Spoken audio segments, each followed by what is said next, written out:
Gusto mo ba na siya ay mapapraning sa kakaisip sa'yo?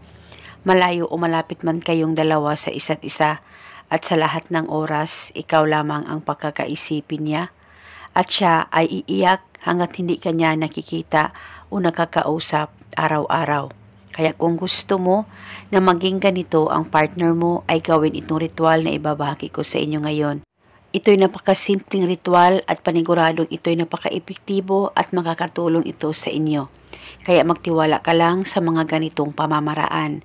Pwede ito gawin ngayon mismo sa oras na mapanood mo ang video na ito. Ang gagawin mo lamang ay kumuha ka ng isang butil na bawang. Pwedeng balatan at pwedeng hindi, depende po sa inyo.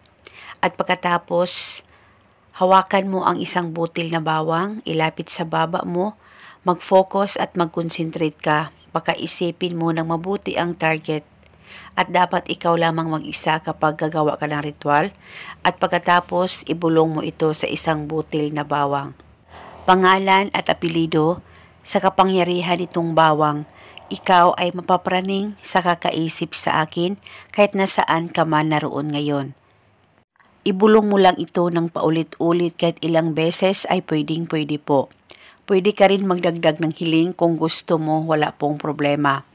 At pagkatapos, dalhin itong isang butil na bawang, kahit saan ka man magpunta, ilagay sa bulsa mo, sa bag mo o sa wallet mo.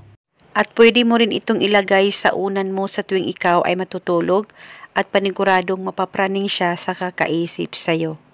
At dalhin ito hanggang kailan mo gusto. At pwede mo bulungan ito paminsan-minsan kung may time po kayo. At pwede ito bulungan hanggang kailan mo gusto. At pwede ka rin gumawa pa ng iba't ibang ritual na binahagi ko dahil isa itong gabay para makatulong at mas lalong mapatibay ang relasyon ninyong dalawa ng partner mo kahit gaano pa kayo kalayo sa isa't isa. At eto muna sa ngayon, maraming salamat po sa panunood. May God bless us all.